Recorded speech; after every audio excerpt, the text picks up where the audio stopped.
I did think to myself at one point, what have I done? What have I done?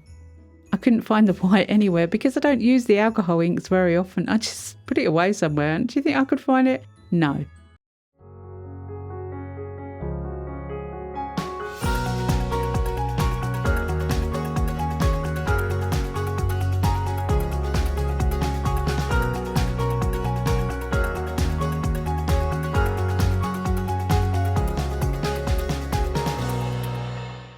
Hey, welcome back to my channel. It's Wendy here from Toonpish Crafts and I hope you're doing okay. Now we're in full swing of getting ready for Christmas.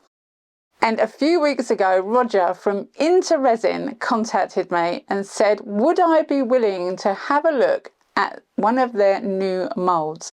It is designed by Swarovski Crystal and it's a Christmas tree top-up mold that is also good for hanging. It's a snowflake design. Yes, please, Roger. Yes, please. I'd love to. I'm so excited about trying this mould out. A bit nervous about it, to be honest with you, because it is Swarovski Crystal. I mean, I have trouble saying it, let alone dealing with the mould. Anyway, I'm going to try this mould out. I'm going to probably do a few different designs. I do have a discount code for Into Resin, which is 15% off. It's Wendy's 10 because it used to be 10% and now it's 15%, but it is 15% off. And I'll make sure that's in the description box below and on the screen. But let's have a look how I got on with this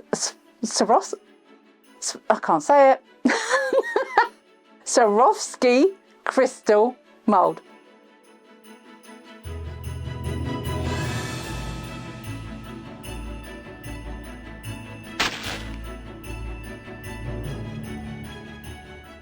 Honestly, I jumped at the chance to try this mould. Roger, you didn't need to ask me twice, did you?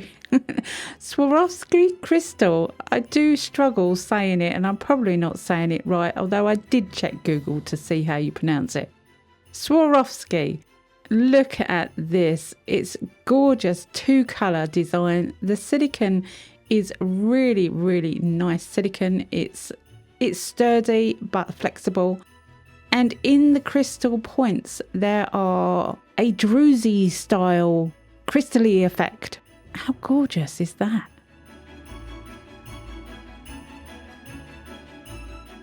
So first off, to protect this mould, I'm going to give it a good spray with silicone release spray. I did actually spray this far too much. You only need a light spray. But I was determined to keep this mould nice and shiny.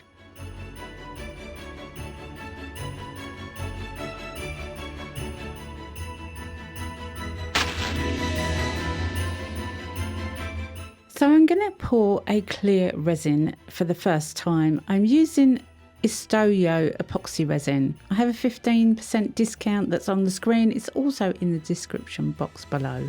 And it's a crystal clear resin. Now I did this very, very slowly. I heated up my resin. It's quite cold here in the UK. And I do have my mould sitting on a really lovely warm heat mat. So I've poured a very small amount of resin in this mould and I'm going round with a micro brush to get out any potentially stuck bubbles. There is lots of little pieces in this mould to consider when you're pouring resin in it. I did take my time with this as it wasn't going in the pressure pot, it was sitting on the heat mat, but I don't want to bore you with all of that. Once I was happy that it was completely bubble free, I then topped up the mould. Now I didn't quite know how high to pour the resin, which is why I keep stopping. There's lots of little areas where the resin will seep into while you're pouring it, and I didn't want to overfill it, but I also wanted to make sure I filled it to the top.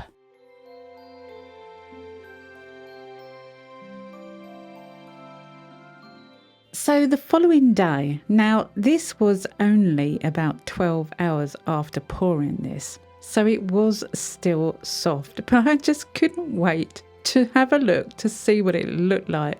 Now I did actually realise later that I'd put far too much silicone release spray on the mould and it had actually affected the surface of the resin, so don't do that. But wow, I mean, the texture of those points, the shape, everything about it is absolutely gorgeous. It is a stunning mould.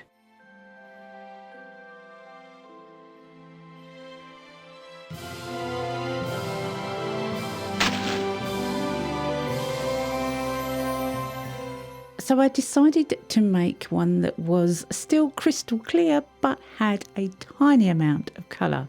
So I'm going to use unicorn from this little piggy, but a minuscule amount of colour.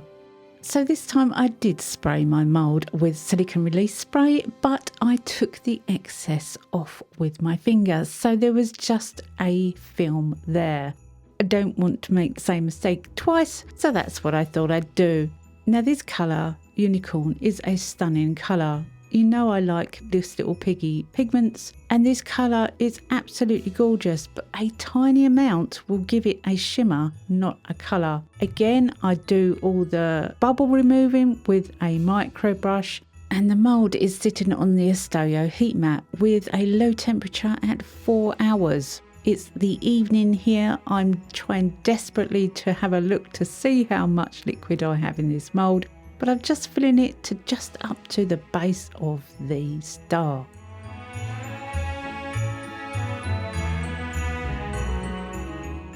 And this time I did leave it to the full cure time.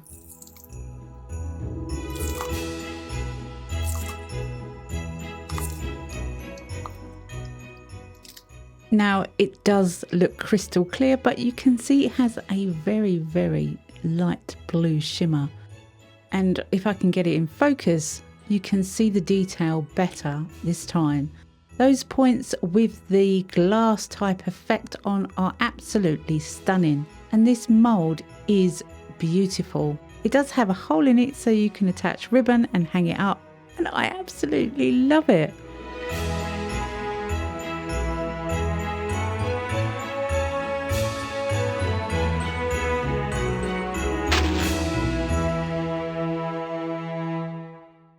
As time was running out for this video, I decided to make the last one to be an ultimate piece for me, and it had to be purple. So I'm going to use some glitters from Yvonne at Resin Supplies Den and some violet from Let's Resin. Again, it won't be very much colour at this point because I want to see the glitter in this piece. I just pour a little bit of each of the glitters into the resin that has been heated up, and a tiny amount of violet, absolutely small, minuscule amount. Now this mould doesn't actually take a lot of resin at all. I think it's about 30 or 40 mil. It really isn't a lot, which did surprise me seeing as there was so much detail and depth in it. Now here's the tricky part. I wanted purple, but I also wanted translucent. I'm not a great lover of alcohol ink because I know it fades over time, sometimes extremely quickly. So I'm trying to use mica to give me that effect, but it wasn't working. And a few more white flakes because I didn't feel that there was enough in there. So pouring this onto the mould, to me, it wasn't bright enough.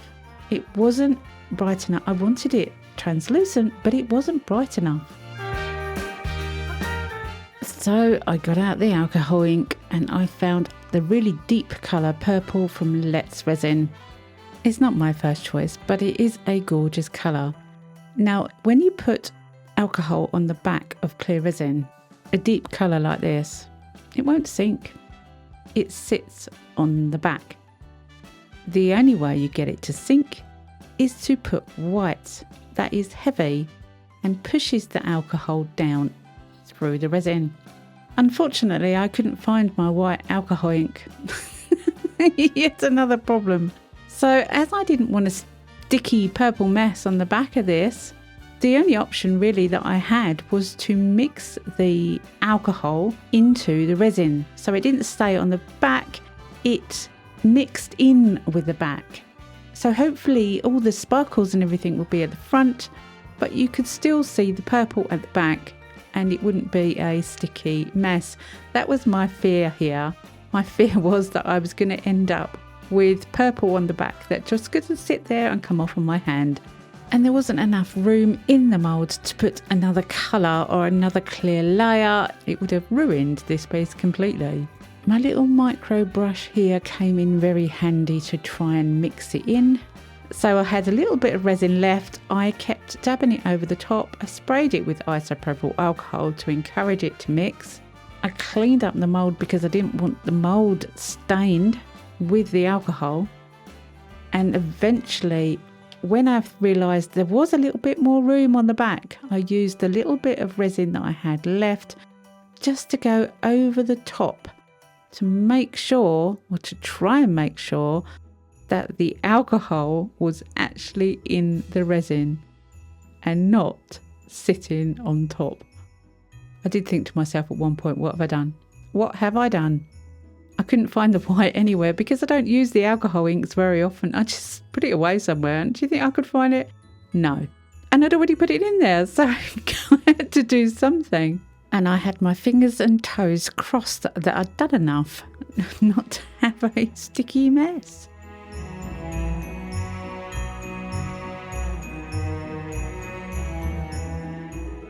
Now, I didn't show you, but the first time I checked this, I was dabbing my hands on the back to see if I had any alcohol on my hand. And I've got gloves on just in case there is an issue. But at the moment, I think it's fine. Came out of the mould really lovely, and all the alcohol stayed in the piece. And I absolutely love it. I love the little clear patches, and the detail of this mould is stunning. So thanks Into Resin and Roger for sending me this mould and giving me the opportunity to show you what a stunning mould it is. It's absolutely up there. Very high class and gorgeous. I've really enjoyed making these pieces. I hope you've enjoyed watching it, even though it was a bit touch and go at one point with the purple one. But I got the star that I wanted and I absolutely adore it. It is stunning. These are now on my tree and I'll show you some pictures of them up on the tree because they just look so gorgeous. All the links for this video will be in the description box below, and don't forget your 15% discount at the checkout. Wendy's 10. Thanks so much for watching. Have a great week. Come back and see me next week because you never know what I'm going to be up to, and I never know what I'm going to be up to either. Have a great week. Happy crafting and bye for now.